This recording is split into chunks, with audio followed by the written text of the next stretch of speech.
press the bell icon on the YouTube app and never miss an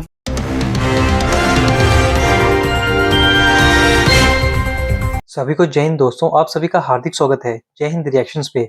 आशा करता हूँ कि आप सभी लोग बहुत अच्छे होंगे। तो आज के लेटेस्ट इंटरेस्टिंग और दमदार वीडियो में आप देखेंगे भारत की दो बहादुर और सशक्त महिलाओं को। एक तरफ आप देखेंगे मशहूर पत्रकार अंजू पंकज जी को, जिनकी स्पेशल गेस्ट होंगी भारत की बेटी हिंदुस्तानी शेरनी और सुप्रीम कोर्ट की दबंग वकील नाज़िया इलाही खान जी, जो कि अपने दमदार और बेबाक अंदाज के लिए जानी जाती है। तो ये वीडियो काफी इंपॉर्टेंट और इंटरेस्टिंग होगी, आपको बहुत कुछ जानने को मिलेगा। तो इसे अंत तक देखें और चैनल पे नहीं है तो चैनल को सब्सक्राइब कर दें, ताकि हम आपके लिए लेटेस्ट और नॉलेजेबल वीडियोस लाते रहें। तो चलिए पहले ये वीडियो देखते हैं और अंत में इसके बारे में बात करेंगे। जय हिंद, जय भारत। नमस्कार नाज़िया जी, बहुत बहुत स्वागत है आपका। वंदे मातरम, भारत माता की जय। जय Hind Anju ji, thank you so much मुझे इनवाइट करने के लिए। जय हिंद। ये बताइए कि ममता बनर्जी के लाडले फरहाद हकीम ने फिर से जहर उगलना शुरू कर दिया है। अंजू जी, बहुत दुर्भाग्य की बात है। और सबसे पहले तो मैं अभी पश्चिम बंगाल में ही हूँ, तो मैं आपको welcome to the first Islamic state in Bharat में पहले आपको स्वागत कर दूँ। बहुत दुर्भाग्य है कि जिस पश्चिम बंगाल में स्वामी विवेकानंद ये लिखते थे और कहते थे कि गर्व से कहो कि हम हिंदू हैं, जिस स्टेट पश्चिम बंगाल में डॉक्टर श्यामा प्रसाद मुखर्जी अपने रक्त अपना बलिदान दे डाले कि बंगाल किसी मुस्लिम राष्ट्र का हिस्सा ना बने।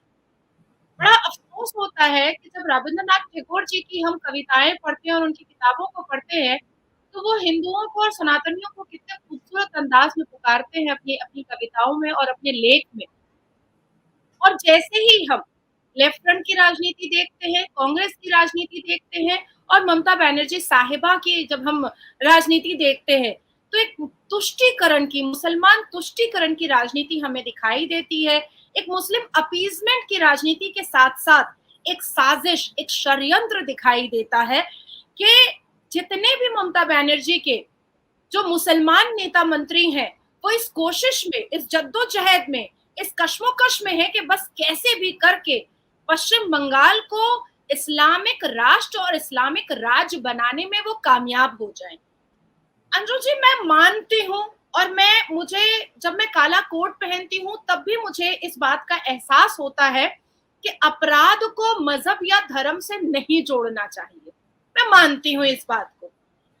और अब हम आते हैं कि जब हम हिंदुओं के वेदों, ग्रंथों और धार्मिक किताबों को जब हम पढ़ते हैं, तो उसमें नहीं लिखा होता है कि आप लव जिहाद करो, आप वोट जिहाद करो, आप बलात्कार जिहाद करो, आप थूक जिहाद करो, आप मर्डर जिहाद करो।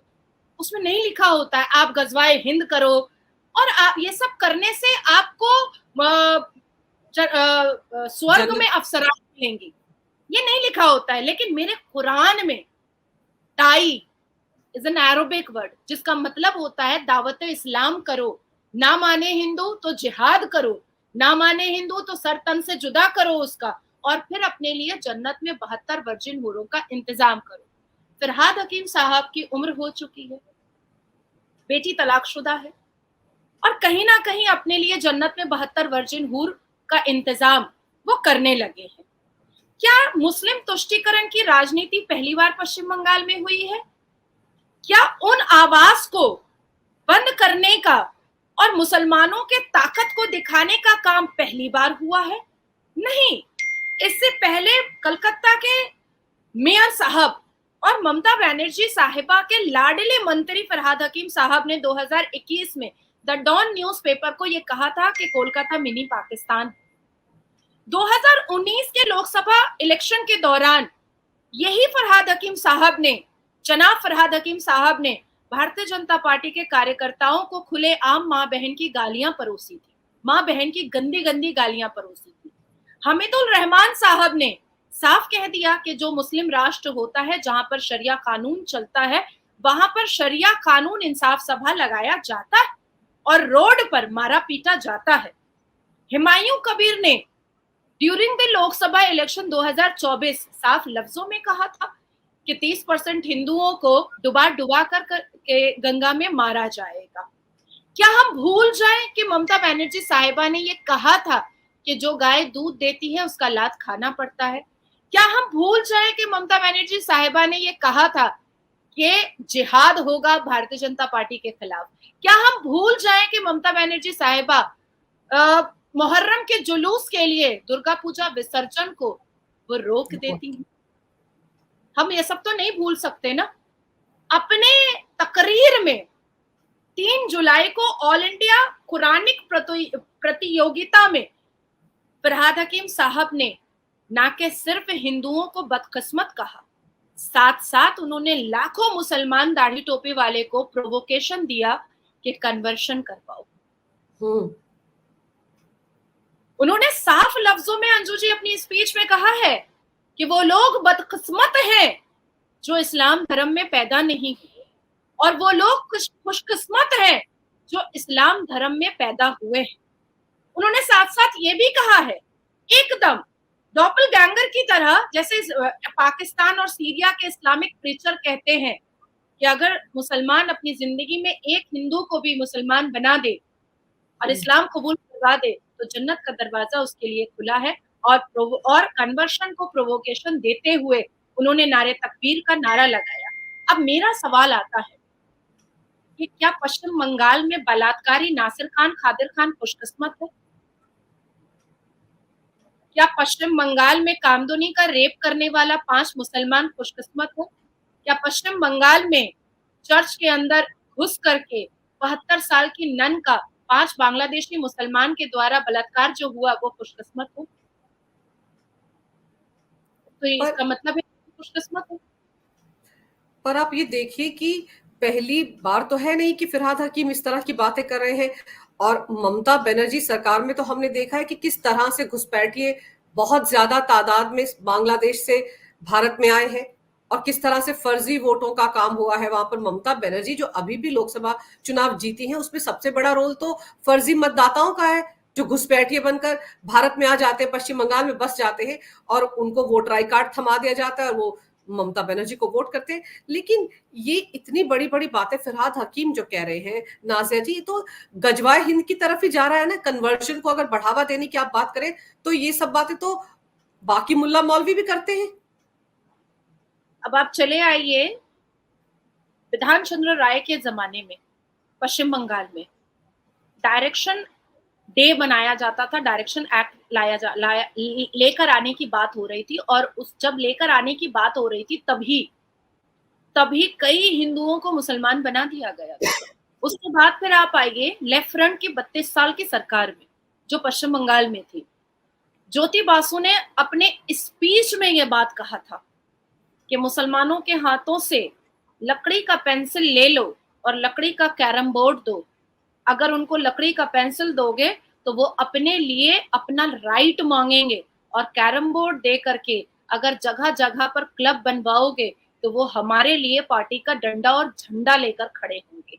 मतलब कि कांग्रेस की जब सरकार थी, जब हमारा अता पता भी पश्चिम बंगाल में नहीं था, तब से लेकर के आज तक मुस्लिम तुष्टीकरण की राजनीति चली आ रही है। अब आती है बात कि जिस तरह से फरहाद हकीम ने कन्वर्शन को प्रोवोकेशन दिया है और भारत के करोड़ों हिंदुओं को उन्होंने बदकिस्मत बता दिया है। अब जिसमें पहले मैं एक रेफरेंस देना चाहती हूँ। 21 साल का सनी गुप्ता एक इंजीनियर का स्टूडेंट था, महाराष्ट्र का।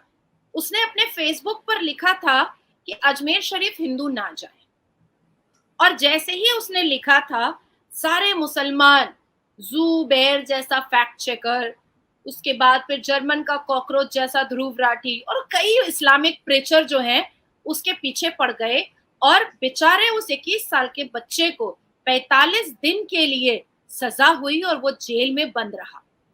अब सवाल यहाँ पर ये होता है कि ये जो टूल किट है, जो कभी अल जजीरा वाले छापते हैं, जो कभी बाहर से आती है बातें कि नुपुर शर्मा को बैन करो या कोई ऐसी बातें, तो क्या अजमेर 1992 के जो न्यूड फोटोशूट और गैंग रेप हुआ था उसको भी छुपाया जा सकता है? अब यहाँ पर बात आती है कि मजार को प्रोवोकेशन देना, उसके बाद फिर जितने भी घुसपैठियां हैं उनको यहाँ पर पालना पोसना, यहाँ पर उनको रोटी बोटी देना, और मुसलमान मंत्री और नेताओं के और विधायकों के लेटर हेड से उनको वोटर आईडी कार्ड बनवा करके देना, ये तो बहुत पहले से चला आ रहा है, बहुत पहले से।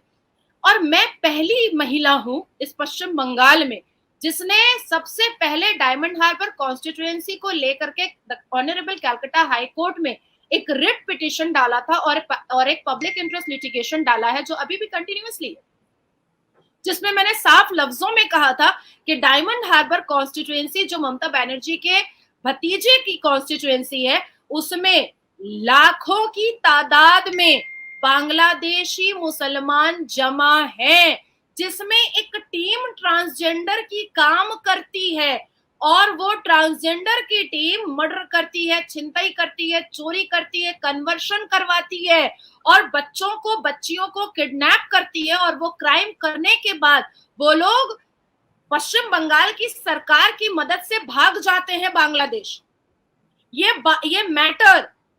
ये मैटर उलबेरिया कोर्ट में खड़ा हुआ था, ये मैटर डायमंड हार्बर कोर्ट में खड़ा हुआ था, ये मैटर डायमंड हार्बर के सुप्रिंटेंडेंट ऑफ पुलिस को पता है, ये मैटर कलकत्ता हाई कोर्ट को पता है और आज तक पिछले 2 साल से डेटा पश्चिम बंगाल की ममता बनर्जी साहिबा और उनके भतीजे जमा नहीं कर पाए हैं, वो डेटा नहीं दे पा रहे हैं। दोस्तों आशा करता हूँ कि वीडियो को आपने अंत तक देखा होगा और हमेशा की तरह अंजू पंकज जी और नाज़िया इलाही खान जी का ये पूरा डिस्कशन और ये दमदार इंटरव्यू आपको काफी पसंद आएगा और इस वीडियो में आपको बहुत कुछ जानने को मिला होगा, जहाँ पे आपने देखा नाज़िया खान जी ने कैसे फिर से एक बार भारत के जो शांति दूत हैं उनको एक्सपोज किया और उनकी जो मानसिकता है उस सबकी पोल आपके सामने खोल के रख दी। जैसे कि हम बात करें पश्चिम बंगाल की, तो हम पहले से जानते हैं कि जो पश्चिम बंगाल है पूरी तरह से मुगलिस्तान बन चुका है, जहाँ पे शरिया कानून लागू हो चुका है। और आपने देखा कैसे नाज़िया इलाही खान जी ने पूरी तरह इस मामले की पोल खोली कि टीएमसी के जो नेता हैं वो कभी कोलकाता को मिनी पाकिस्तान बताते हैं और कभी फरहाद हकीम जैसे लोग जो हैं वो हिंदुओं को बदकिस्मत और मुसलमानों को खुशकिस्मत बताते हैं। और आपने देखा कैसे पश्चिम बंगाल के जो हालात हैं वो बद से बदतर होते जा रहे हैं और हम यही उम्मीद करते हैं कि जल्द से जल्द वहां पे प्रेसिडेंट रूल जो है वो लगना चाहिए। तो इसके बारे में आपके क्या विचार हैं, आप अपने विचार हमें कमेंट सेक्शन में लिखकर जरूर बताएं और एक बार फिर चैनल पे नहीं है तो चैनल को सब्सक्राइब कर दें ताकि हम आपके लेटेस्ट और इंटरेस्टिंग वीडियोस लाते रहें। जय हिंद, जय भारत।